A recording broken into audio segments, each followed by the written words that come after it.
Hey friends, welcome back to another episode of the Live with Audacity podcast. I'm your host, Melissa Stewart, and you're listening to episode number 36. Before we dive into today's episode, I wanted to take a moment to let you know about the free Journal to Your Purpose journal prompts that I've created just for you. It is a really great way to rediscover who you are, what makes you the unique creature you are, and how you can best serve the world around you. It is comprised of 30 journal prompts with lines to write included to be used over 30 days. This journal will bring you so much clarity, alignment, and confidence in who you are. You can get it by going to www.mmstewartco.com. Once you've completed the journal, please reach out to me and let me know how it helped you and what you discovered. I want to know everything, and I want to know what you're working toward. Okay, today's episode is a special, solemn episode. As you heard a couple months back, my episode with Titania Jordan of Bark regarding online predators really struck a chord with me. Well, today's episode is no different. Today's guest is Rhonda Kuykendall, and she is a triumphant woman.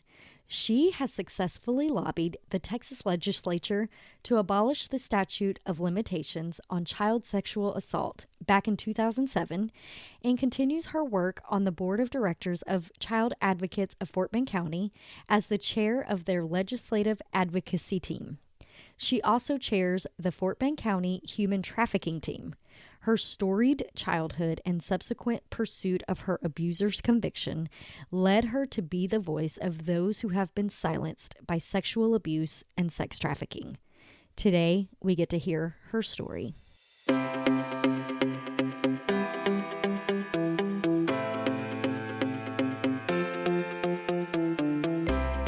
You're listening to the Live with Audacity podcast. I'm your host, Melissa Stewart.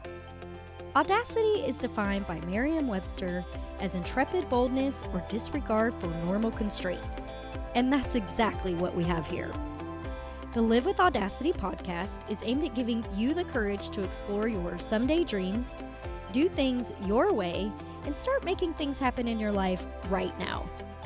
I'm a mama to 4 kiddos ranging from college student to kindergartner, wife to a high school football and track coach, and a multi-passionate entrepreneur. Together with my guests, we're going to teach you how to live with audacity and intentionality, discover and utilize your unique skills and talents, and step into who you are meant to be in order to make your someday dreams a reality. Are you ready? Here we go. Hey everyone, thank you so much for tuning back into the Live with Audacity podcast. I am so excited because I have the amazing, incredible Rhonda Kuykendall on today. And Rhonda is so incredible. She has the most incredible story. She has turned trauma into triumph from sexual abuse and sex trafficking. And as a survivor, Rhonda has dedicated her heart and energy to being a voice for those who have been silenced. Rhonda, thank you so much for being a guest here. Thank you. Okay, Rhonda, so we have so much to talk about today, so I'm going to go ahead and dive right in. Tell us a little bit about your story and how you became a person that helps the legislature and helps change laws to help protect those who need it. So I was born in the middle of 2 sisters. There were 3 of us girls. And the best way I could describe it is my parents' hatred for each other was stronger than their love for us. And so we ended up being like collateral damage. Like early memories of childhood involved fights, blood, knives. And Oh my. Oh yeah. I mean, as an adult growing up, I remember telling somebody a story of my childhood and looking at their face and their reaction, and I couldn't understand it because when you live it, it's your reality. And so you don't understand how bad it truly is when you've gone through it because you don't have anything to compare it to as you're growing up. And Agreed. so I had been separated from my mom and my two sisters several different times throughout my childhood when my dad would take me. And during those times, there was a lot of sexual abuse. But the sad fact of the reality is, I can't even tell you how many times. And it wasn't only I'm not the only one that suffered. My two sisters did as well. We were By your all hit, dad not by or a my friend? dad, not by my dad. It was random people that were brought into our lives by my parents. Like, for example, my mother worked at a power plant and she rented out a middle bedroom to men that were working at the power plant. Or when I was on the run with my dad, when we would set up in different places, my dad didn't supervise. I was probably in the third grade and I was sexually assaulted by three teenage boys. Oh So my God. there's so many there's so many different stories. And as a child, and even as a teenager, my thought process was, I'm the only person in common with all of these different stories. Therefore, it has to be my fault.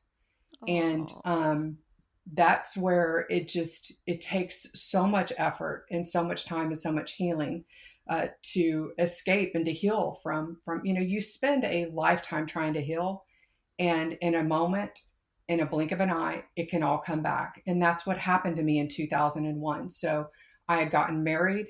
I had two children. They were 17 months apart, so it was a whole lot of work. And I was grocery shopping in our local Walmart.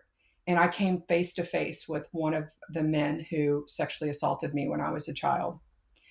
I did not have my children with me. And so I walked straight up to him and I confronted him. He admitted who he was, and then he denied who he was, and he left the Walmart. A week later, he committed suicide, and my mother went to his funeral. I remember you telling me about this and wondering uh, how. I know you said you talked to her about it a little bit, and what was her response? I have I have never. As soon as she said it, she said to me, what he did had nothing to do with you. He had lost his job and his wife left him. So I'm going to his funeral in support of his family because I knew his family. And so at that point, there was nothing for me to say. I mean, I'm left. Probably this happened when I was 28, 29. And all I'm thinking is, I'm your family, I'm your daughter. And so that was a completely unresolved between me and my mother when she Yeah. went to the funeral of the person that had sexually assaulted me as a child. Now, what started to transpire and where I got to where I am today is after I confronted him, I started having a really hard time. I couldn't sleep. I began losing my hair. I mean, and my mind just kept coming back to one particular perpetrator.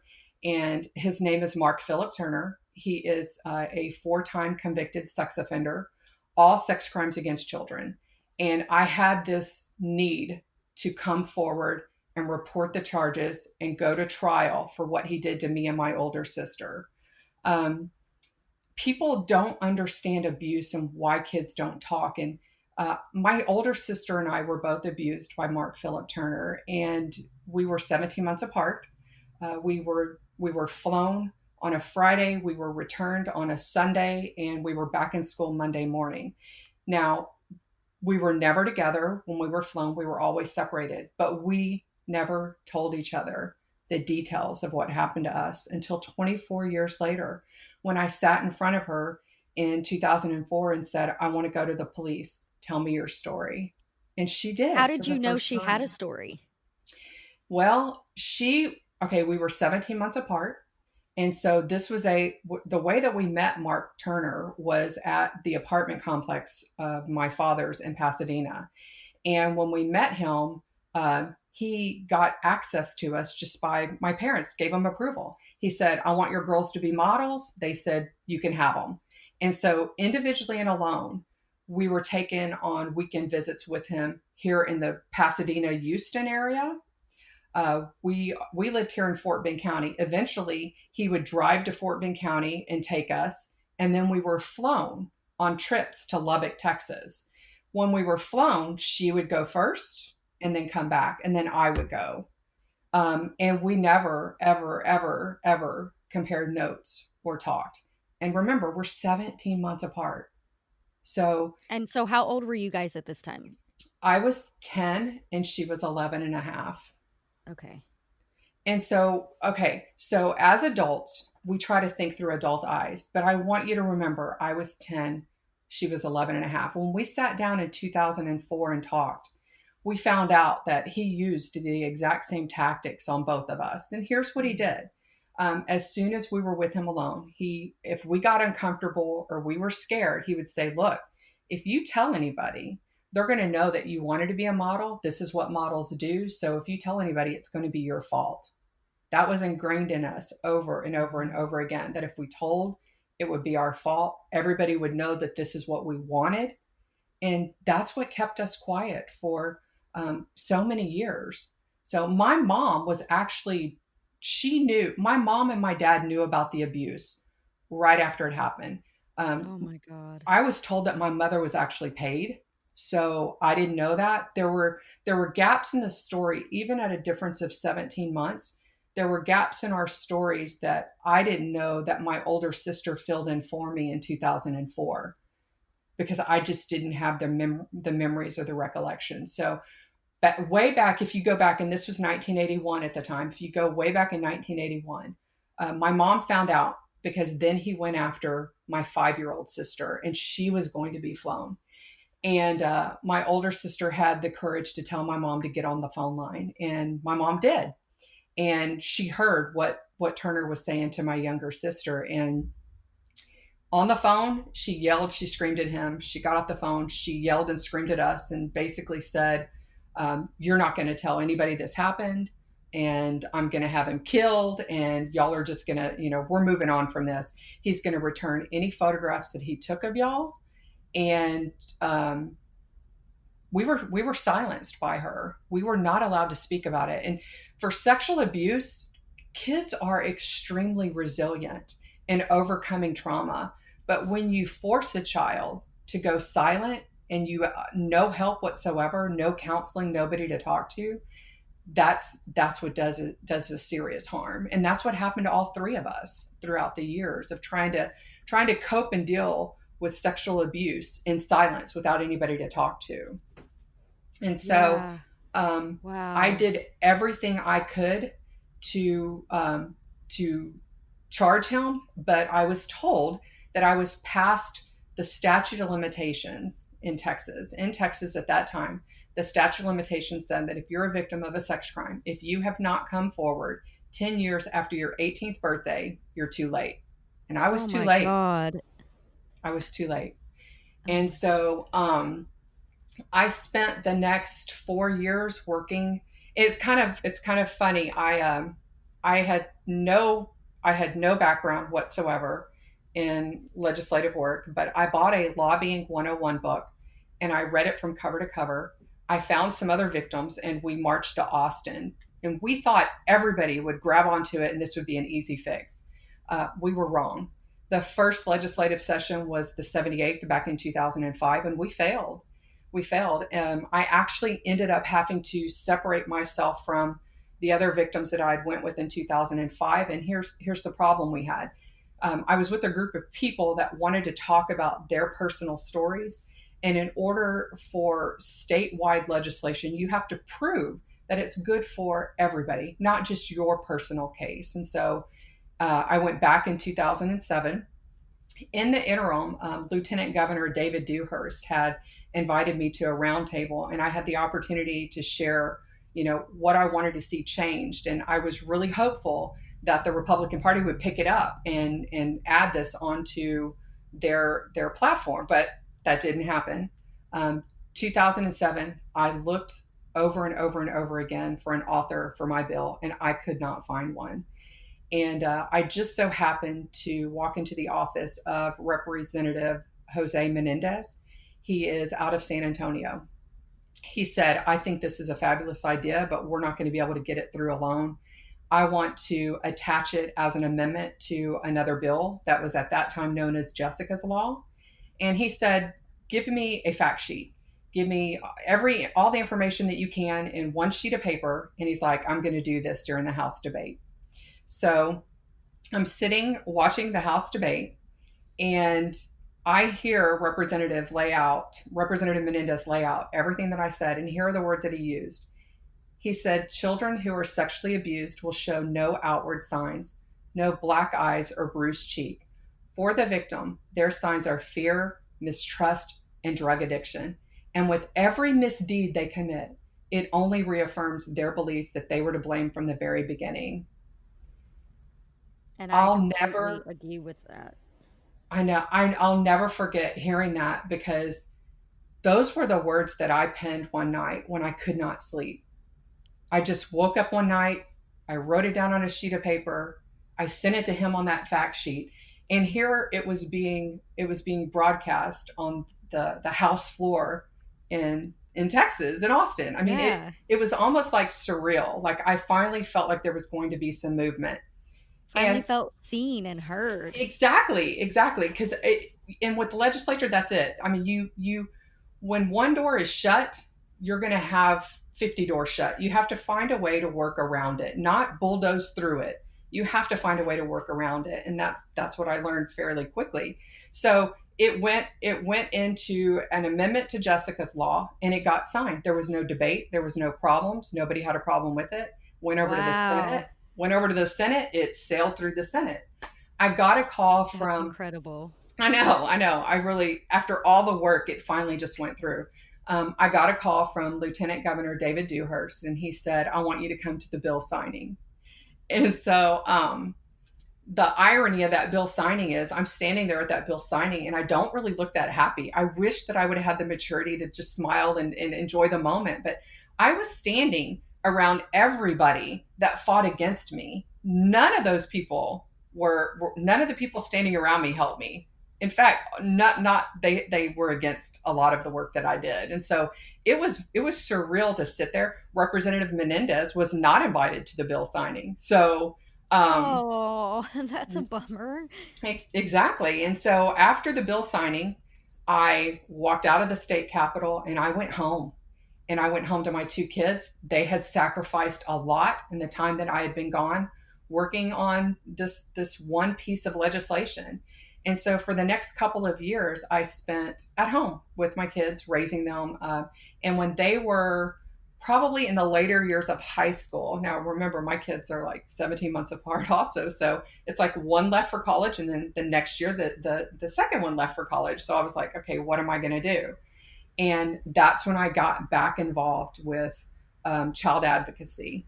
And so while I was doing this work in Austin, what was happening to Turner? Well, he was released from prison in 2006. It took him 6 weeks to find me. He knew the work that I was doing in Austin, and he sent me a threatening email. Oh my gosh. Yeah, I have that email. It's unbelievable what he said is in this. It's like a 3-page typed email to me. And then because he used the internet, it was misuse of the internet, his parole was revoked and he went back to prison. He stayed in prison for 10 years, but every single year I would have to fight his release from prison. I would have to write letters. I would have to talk to the parole board to keep him in prison. And after the end of 10 years in 2015, they released him. And they said, we have to release him. It's mandatory, but we're going to put him on SISP, which is called, they have to wear a GPS live ankle monitor, and it's super intensive supervised program. And so he was on SISP. I knew where he was, and he was in El Paso.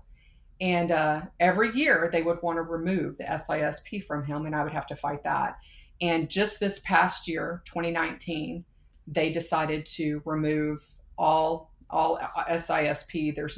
While he was under SISP, if he had cut off his monitor, if he had absconded from El Paso, I would be notified through what's called the Vine system. So I would get a notification on my phone. Now that they've released him from Did that SISP, happen? Yeah, no, he never absconded. He always stayed where he was supposed to. But it was kind of like a safety net for me because I felt like I knew where he was. Yeah. And Mother's Day this past year, I got a letter in the mail from TDCJ telling me we're removing SISP. and there was this little link. It said safety measures, and you click on it. Here's what you need to do now to keep yourself safe. And so and the safety measures were notify all of your surrounding police departments of him and, the relationship you have, and put in video, audio surveillance equipment in our home, which we did. I did all of the safety measures. But it makes you realize that for victims of these kind of crimes, we keep focusing in on the sentence that a perpetrator gets. For victims of these crimes, though, we have a life sentence. We have to deal with this for the rest of our life, and it's difficult. It's not easy to constantly have to keep track of a perpetrator when you're attempting to move your life forward and not look back. And so I was dealing with all of that even still to today, even till today. I have to worry about stuff like that. He is back in El Paso, free. I have a couple of questions. Okay. Real quick, let's go back to when you were fighting to have Jessica's Law amended. And the amendment to that law was essentially removing the statute of limitations, correct? Yes. Moving forward from, you said it was signed in what year, 2007? 2007. So starting in 2007, after the law was signed, at that point, the statute of limitations for being able to come forward if you were a child that had to endure sexual abuse, or is this child abuse in general, or is this sexual abuse only? Right. It's a very, okay. What we accomplished was amazing, but at the same time, it's also an easy workaround. It was to abolish the statute of limitations against the charge of child sexual assault. So Got it. They can plead down to lesser charges. Right. There were some things which was, I think the last charge that Turner got in 92 in Texas was for sexual performance by a child. So videotaping. When you know the facts of what he did in 1992, that charge should have been a lot tougher. It should have been a lot stronger. That's what I don't understand about our criminal system, is that so many times we charge what we feel like prosecutors can accomplish. Yeah, they want a guilty verdict, so they're gonna, the charge isn't actually what they did, but here's what we can definitely prove, because these victims are tarnished. They come from a bad background. They may be drug abusers, because perpetrators target at-risk kids. And so that's the cruelty of this whole story, Okay, and so tell me a little bit about, I know that it was an amendment to Jessica's Law. What does Jessica's Law cover in the first place? So I don't know if everybody remembers, but there was a time when Bill O'Reilly was like, we are going to put in tougher child predator laws across the entire nation. And he would have the country lit up. And as laws were being enacted, he would talk about all of them until we got across the entire United States. Well, that never happened. But Jessica's Law was about a little girl named Jessica Lunsford. Her dad's name is Mark, and they lived in Florida. And Jessica was taken from her trailer house by an absconded Georgia sex offender who lived nearby. And she was raped and she was murdered by this sex offender. And so that was the background to Jessica's Law. Okay. And Mark Lunsford was traveling across the entire United States enacting this same law in every single state. Now, at the bill signing, the picture at the bill signing, Mark Lunsford is standing there also. Oh, wow. Mm-hmm. So are you guys in contact? Like, do y'all keep in contact at all? Not anymore. I mean, when I left Austin, You left it was everything. I can tell you, I feel how I felt as I walked out of those steps of the Capitol that day. And I at that point, I just wanted to put it all behind me and move on. So it was a very cathartic healing part for me to help other people to make sure that what happened to me didn't happen to anybody else. The bill was not retroactive though. So Right. it means that that statute of limitations only applies to every case that comes from 2007 forward. Right. But just recently, a couple months ago, I was sitting in a courtroom in Fort Bend County, and it was a child sexual assault case watching the court proceedings. And at the end of the court proceedings, Judge O'Neill looked at the jury and he was going over all the charges. And he said out loud in court, and he says, there's no statute of limitations for child sexual assault. And literally, I was like, oh, wow. Like, I mean, Yeah. I had never heard that out loud in a courtroom. It's like I had put everything back into these compartments and went, okay, I'm going back home to my family. So I never understood the true effects of passing the law until just recently. It was kind of surreal sitting in the court.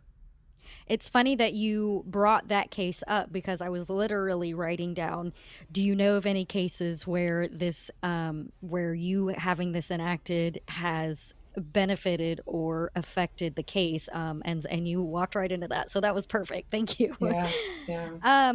For Mark Phillip Turner, though, was he ordered or did he do any rehabilitation during his time of being on what is it called, SPIS? SISP. Yeah, SISP, sorry. mhm. It's super intensive supervised program. By the time he's on SISP, he's already out of prison. And so he has to see a parole officer. But no, there were no counseling sessions or anything that he had to do at that time. Now, when you look at the case history of him in particular, he has spent his life in prison for sexual abuse of children. And so through the years, he has received some counseling. But at the same time, to offset that, when you read the emails that he sent to me, in the emails, he says, I never worried about getting caught due to the consensual nature of our contacts. I mean, let that sink in for You're just a like, minute. wait, what? Consensual? Who Right. consented? I'm Right. 10. Right. I was 10. I was 10. Oh, And he had a way, and I didn't know all this until 2004 when I talked to my older sister also, that he would send his victims home with a memento, something to remember him. He sent me home with a scrapbook. And the inside of the scrapbook, it was inscribed by him and it said, Love you, pumpkin. My sister was sent home with a record album and he inscribed the record album and he sent her home with that. So uh, I have through the years, I actually threw the scrapbook away, but I cut out the square that he wrote, Love You, Pumpkin, Mark Turner. And I have that today. I've got my plane tickets when I was flown. That's what made this case so hard to deal with because we had the evidence to go forward. I had proof that I was with him because I had kept it for so many years, but there was nothing that could be done. so let's go back to when you sat down with your sister, Mm-hmm. and you talked to her about it. How did that go? Like, what ended up happening there? So it was both of my sisters. All three of us sat down because remember, like I said early on, Turner in my head was the worst of the worst, but all three of us had been sexually abused throughout our early childhood. So we all sat down. I took notes. I took detailed notes. I have those notes till today, where my older sister was able to tell me everything that happened to her. My younger sister told me everything that happened to her. And I don't know if I would have fought as hard if we wouldn't have talked that day in 2004 because for the first time I found out what happened to them and it was so hard to hear. My older sister had carried such guilt with her because she was the older sister and she felt like she knew what was going to happen to me and she didn't prevent it. And she, that day in 2004, she cried and she begged me to forgive her. And she Oh, was 11 and she had been carrying that her entire life. I mean, that amount of trauma. She would eventually, she passed away in 2005 from a brain tumor. So she was not alive when he was released from prison. But she also could not help me. She could not help me. She just couldn't. She told me that she supported what I was doing, but that she just couldn't do it. So Was it just really hard on her to have to open that door again? that was definitely part of it. But and I didn't understand at the time, but I do today. At the time when I started this work, my daughter was like 3 and my son was 18 months. So they were younger. Her children were much older. And so for her to come out and do this work, she would have her children would know all about it, where I was Mm-hmm. somewhat protected because my kids were so young. Now through the years, my kids have learned more. I think it was, I don't remember what year it was, 2012 or 2013. I received an award from Congressman Pete Olson for the work that I did for kids. And we were at a child advocates gala. My kids were with me, and I did not realize that they were going to go into more detail than I had shared with my kids. Now, at this time, Oh, they're in high school. So I was kind of like having a mini panic attack for how it would affect them. And my daughter just like got up from the table and went to the bathroom and started crying. And oh, so, I mean, it's like I put my hands on her shoulders and I'm like, I'm good, I'm okay, everything is fine. Like, it's healing. And so I think it was that realization of them finding out kind of what happened to me. But yeah, because you're their mom and they right, want you to be protected. right, Yeah, that's yeah. hard. Oh, Oh, yeah. And I definitely, that was my whole thing, my whole life is to make sure that my children were okay. And it was very, very hard because I was not rational. I mean, the, the amount of time it takes to heal from this kind of abuse, I want people to understand that it's, you're not, forever. you can't, you know what I've heard before from legislators tell victims, they say, you're 50 years old, get over it. Yeah. It's time for you to put it in your past. I've had Christian friends tell me, don't open those doors. God has locked them. Don't open that No. door. You need to look forward, not back. All of this is good intention, but for a victim of these crimes, you have what is called a trigger, and every victim, it's completely different, and Mm-hmm. it'll come at you when it's the way I describe it, it's like a visceral reaction. Your body reacts to something before your mind can catch up to comprehend it. And so for me, it was the majority of my abuse happened in hotel rooms. So it was very hard for me to stay overnight in a hotel. Usually 1 o'clock in the morning, I'm going to be down in the lobby reading a book. Yeah. I could not sleep in a hotel room. The curtains on the windows, I just couldn't do it. So I didn't understand it. I could not figure it out. I didn't know the word trigger.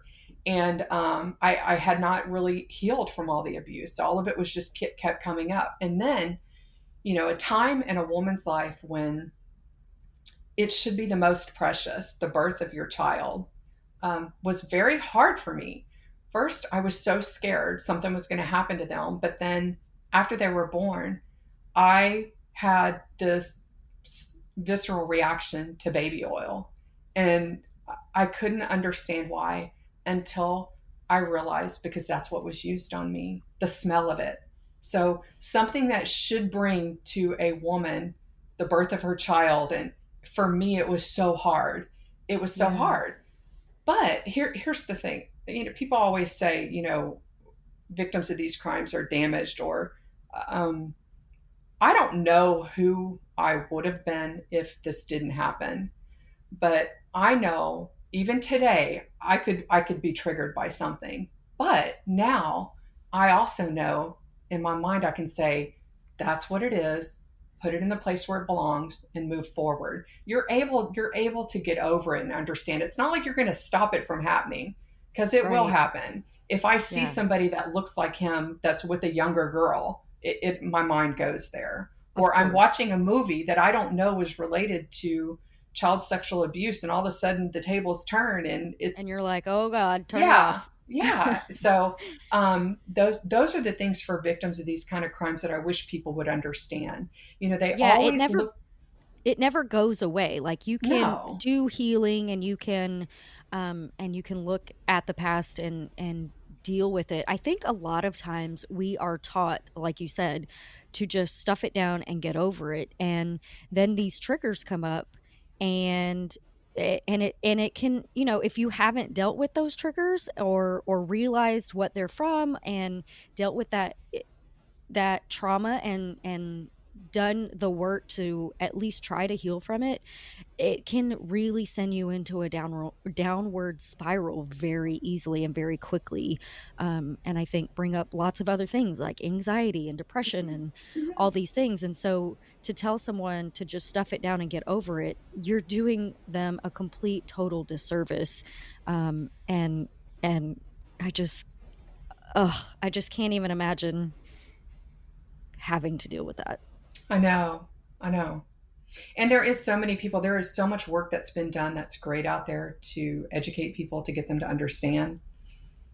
Um, but unless you've lived through it, I don't think you can truly get why it is so difficult to just. I remember thinking, and it was like an epiphany to me that, oh my gosh, the majority of the world is not going to hurt me. I was an adult by the time I realized that there are more good people in the world than bad people. I mean, Yeah. I felt that was so freeing for me when I understood that, because I had spent my lifetime being fearful. And Yeah. so that was just, it was a huge, huge light bulb Relief. moment for me. Yeah. Yeah. Like, the majority of people are good. And the people that are working against sex trafficking, and the people that are out there helping, and the organizations that are helping kids that have been sexually abused or severely physically abused. And that's kind of what gravitated me to seek that out and to work in that field. And that's what I do today. Okay, so let's go back real quick. How are your kids feeling now that they know more information? Um, so my two children, I have a daughter and a son, and they could not be more different. So I know Alyssa has told me how proud she is of me, um, and those words, as a mom, that that means so much to you to hear from your kids. My Yeah. my son is very much closed-lipped. He did just invite me to do I don't know if you've ever heard of StoryCorps.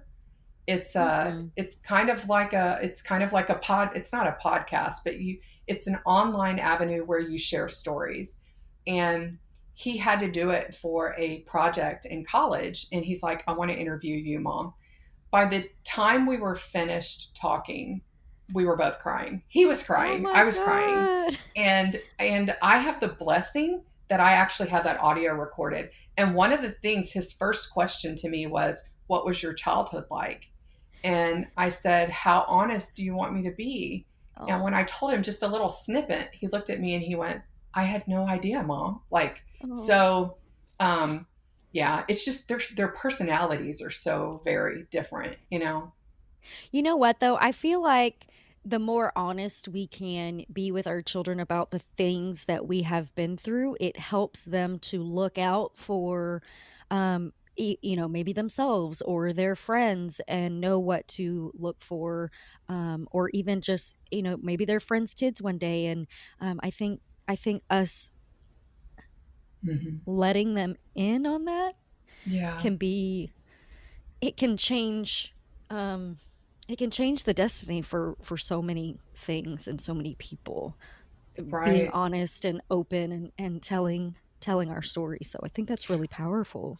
Well, and I was a very strong advocate for teaching our kids at a very early age, that this is their body. These are the protected areas. You are supposed to tell if something bad happens to you. I mean, I used books to share with them very, very early, probably earlier than most people because of my background. But I want nobody can protect. nobody can protect your child like they can. Like giving Right. them the power to know and that they can tell even if people threaten you. And today, where I work with Child Advocates of Fort Bend, we are doing the same thing through what's called Break the Cycle, where we go into schools and we teach large groups of kids what is the definition of abuse and what do you do if something happens to you. You tell a trusted adult. So even today, we are working more and more and more to empower kids on how to protect themselves. Yes, I totally love that. Um, and I know that we talked before, and we talked about some books. If you get time, would you mind helping me find some books that I can put in the show notes to help parents talk to their kids about this sort of thing? Absolutely. I'm a firm Awesome. believer in educating the kids at a very, very early age. And I want to also say that I know that we've talked a lot about sexual abuse and human trafficking, and sex trafficking does involve child pornography. And that's actually what our crimes were. It was child pornography. It was an entire child pornography ring that was set up in Lubbock. And there is a wonderful tool. It's called Safety Planning, and it's on the National Human Trafficking Hotline, and it's just human, and I'm sure you'll send that link also, but it's Yes. humantraffickinghotline.org, and it's the safety planning. It goes through and it gives parents everything they need in one convenient place. What are the signs of sex trafficking? How do we protect our kids online? What is cyberbullying? There's just so much information in that one website. I highly recommend every parent going through and doing just a checklist to see how safe and secure their family environment is with their kids. Yeah, I totally agree. So, let's talk a little bit about that. Do you have any, or is there anything specifically? Obviously, I'm going to put the link in and people can go get all of the information, but what are some highlights that you would like to touch on? In regards to human trafficking, sex trafficking, Yes. okay. So, sex trafficking in Houston, anytime you start giving out statistics, it's really a misnomer. It is so very much unreported, underreported. They estimate, Polaris has estimated that there's probably 79,000 kids that have been sex trafficked in Texas. And we're like the number two state just behind California. But a lot of people have this fear tactic that they feel that somebody's going to come and grab their kids. In these situations, and even the story that I shared with you, my story is a lot different because most kids are groomed in one manner or another. So 9% of the perpetrators in sex trafficking are strangers. I want to pause for a minute. That means that 91% Right. of the perpetrators Are are known. known. They're known. Now, how are Hmm. they known? I mean, it could be grooming through the internet. It could be a classmate in school. It could be a family member or their father. There isn't a there isn't a watch out for this type of person. There are all varieties of victims and there are all varieties of perpetrators. And so And there's that's what's so scary, right? yes. Is, when I did the podcast with Titania Jordan from Bark, that was our driving point was you never know who it could be because it could literally be anyone. Mhm. Anybody that you know. And that's really freaky to think It, that it just is. It is. somebody in your inner circle right now could be someone capable of that, and that's really scary. Right. And in our area, especially right outside of Houston, what are the venues for sex trafficking? You have what's called an IMB. It's an illicit massage business. Then you have the residential commercial trade where you have houses that are being rented out by pimps, and uh, buyers come in and into these homes. And then you also have the hotel motels, escort services, but also strip clubs. Strip clubs are huge. There has been a push just recently. We are working on it to change our city ordinances to codify the I don't know the city rules to make it harder for IMBs to function. If you once you learn we just did a van tour here locally in the Katy area with Elijah Rising, and they took us through 7 or 8 illicit massage businesses. There are a lot of them, but once you know the signs of that business, you can't see in the front. There's normally a bell to enter in. The door's unlocked. If we could make changes in our city ordinances, in our county ordinances, that massage businesses have to be visible from the front, they can't have a locked door, different rules that we can put in to go about it a different way to stop some of these IMBs, then that's just a different avenue. Where I work today, I kind of work in 2 different arenas. I'm on the board of directors for Child Advocates of Fort Bend. And Child Advocates of Fort Bend, we work with kids that have been sexually abused and kids that are in the foster care system. And I chair their Legislative Advocacy Team. And then I also am the chair of the Fort Bend County District Attorney's Human Trafficking Team. And that's also going to be a group of people that are working on human trafficking legislation for 2021 in Austin. Wow. That's so incredible. Yeah. Well, Wow. thank you. Yeah, no, that's so how can we as parents or even just community members get involved in, because I know the way that I feel about it is it just seems like such a huge mountain to climb.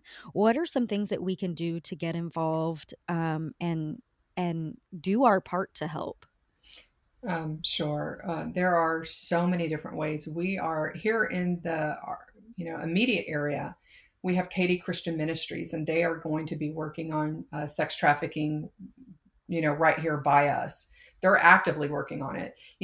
Find a nonprofit that you're passionate about and do the work. Yes, they do need money. Yes, they do need donations, but they also need people. Elijah Rising has been doing a whole lot of work in our area. They offer these van tours that go out in the community, and it's almost like an online presentation of what human trafficking is, and then they drive you by the places so that you can see them firsthand and understand that they exist among us, right by us, and we don't even see them. We don't know they're there. Yeah. And so get involved with a nonprofit. If you want to work with children, or, Child Advocates of Fort Bend is a wonderful organization that you can step in and volunteer with. We have tours that we give of our facility. We just opened up our brand new facility in Rosenberg, and we give tours of the building and explain to the community kind of, here's what we do and how would you like to help. There's enough if you want to spend 1 day a month, or you want to spend 5 days a week volunteering. There is enough work to do out there. You just have to reach out and look for it. It's out there. They need help. Yeah. That's awesome. And I definitely want to include all of that information in the show notes, and any links that we can get out to people so that they can get more information, obviously, and really dive in and figure out where they can help the most, and what aligns with them the most. First of all, thank you so much for being here. I feel like we could literally sit here and talk about this all day long because there's just so much information to cover. But I want to do I want to hear what your last thoughts are as far as either how to protect our kids or what you've learned from this entire situation. And then let's do a quick rapid fire so people can actually get to know you a little bit and just understand you a little bit better. What have I learned from this situation? I've learned that it's a journey of healing for victims of these kind of crimes. I know that it's not overnight. It's a process. And I can say even today, I'm still healing. The way that you can get involved is, connect with me if you live here locally. And we definitely have different avenues that we're working on right now. I know that there is a brand new, it's called the $1 Million Print. It's 2 photographers and videographers that are going to be working to showcase the entire dilemma or the whole issue of human trafficking. And we have to remember that human trafficking is labor trafficking and sex trafficking together. But they're going to be doing I did some video footage with them just recently, but they're going to be doing the $1 Million Print, which is going to be explaining a little bit more about what human trafficking is in the greater Houston area. There is more than enough work to be done. You just have to reach out and look for it. Yeah, absolutely. I am thoroughly surprised at how easy and how much there is to do. So thank And you we so much. don't, we don't, Go and we ahead. don't have a crystal ball either. I mean, I remember being so hard on myself and being so angry with God about not allowing me to press charges on the perpetrator that hurt me when I was so young. And through the years, as I've walked through it, and now that I'm looking back, I'm thinking, oh my goodness, if God would have answered my prayer to press charges, I would have pressed charges on that perpetrator and it would have focused on one person. But I wasn't Mhm. able to. And so what I did was I turned around and I went to go change a law that's going to help so many more people and so many more victims and stop so many more perpetrators than just the one that I would have focused in on. And so that to me was like, oh, okay, I get it. To have more trust and more faith in your faith and the process and the journey of what you're The going process, through. yeah. I think Mhm. that's really valuable to point out to people is that a lot of times when we're going through something, we do get in that mode of, why me Mhm. and all of those things. But at the end of the day, at the end of the journey, at the end of your life, when you can look back and say, "Oh, Mhm. now I see why those Yeah. things had to happen so I could do more work or I could do something for someone else." And really understand that. I mean, I hate the term "happening for you" because um, that the stuff that you've gone through is atrocious at best. Um, and so, but to be able to understand that it is not even really happening for you, it's happening for someone else so that you can help them, and help them, overcome their situation is really, really powerful. And it's really hard when you're going through it. Mhm. Um, but to be able to look back and see it as an answer to a prayer truly is it's really powerful, and it's a great mindset to have when you are going through hard stuff. Amen. Very true. Very true. So, okay, let's do a quick rapid fire. Okay. What is your book, article, person, or talk that changed your life? Let's see. Well, I love books, and the book that changed my life is probably the last book that I read. I'm telling you, I get connected to almost every book. So the last book that I just read was a book that's called Why Meadow Died, and it is about the Parkland, Florida shooting, the school shooting. And Hmm. after I read that book, I immediately contacted our school board members and said, "You've got to read this book. And after you read this book, I want to have some conversation." So that would probably be the one that just recently grabbed me, but it's Oh, going to change wow. as soon as I read the next book. So I highly recommend. I highly recommend reading that book. Yeah. Okay. I'll link that in the show notes as well. Mhm. Um, Tell me what your favorite Friday night at home is. So Friday nights, probably spending time with my husband. We like to run together and cook dinner and just kind of hang out.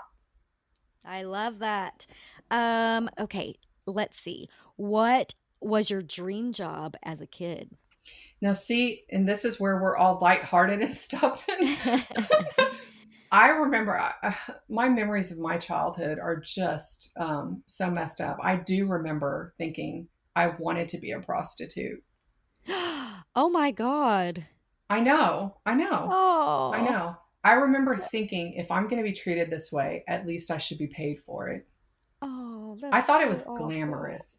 Yeah. Isn't that wild that media can make us feel like that? Oh, I know. Is that not true? It's Yeah. disgusting. It's It's that that could be a whole awful. nother podcast is how media and music are involved Yes. within the sex trade. Oh man, that's actually a great idea. Mhm. Tell me the next vacation you're planning with your family.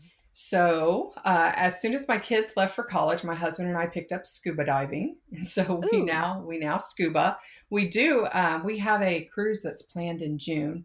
So my daughter graduated from college in 2019. My son's graduating May 7th of this year. So we're taking everybody on a cruise, and we're just gonna hang out and have fun, just the five of us. that's fantastic. I I love it. did say five because my daughter's boyfriend is also going to be coming with us. Oh, So, good. That's so yeah, sweet. yeah. Okay, what is your best advice to help our listeners live with audacity? I would say, and this is something that I still struggle with even today, but just let go of your own judgments. We judge ourselves so much more harsh than other people do, and find what it is in life that sparks a passion in you, and just go do it. Just start it. Start it. Yes, I love right now. Do it right now. That's right. That's I right. love that so much. Okay, where can people find you to get more information?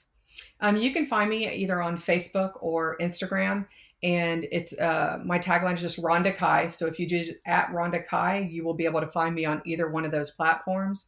And we are working on several different avenues with working on legislation for child welfare and human trafficking. I love it so much. This is so incredible. And I feel like we have tons of information that people are going to just soak in. And if they have any questions, obviously, you guys can totally reach out to Rhonda or myself, and we will get you in contact with any information that you need moving forward. Rhonda, thank you so, so much for being here. I had such a great time listening to your story and really getting to connect with you. Thank you so much for having me. Hey y'all, I had to jump in here real quick because I need a favor. If you are loving the Live with Audacity podcast, I need you to do me a big solid favor and share it with your friends, share it on social media, and go to the Apple iTunes link and click subscribe, rate it, review it. I need to know your feedback. And I want to keep putting this out for you, so I really need your help to get the message out. Thank you so, so much for your loyalty and your super kind and sweet words. They mean so terribly much to me.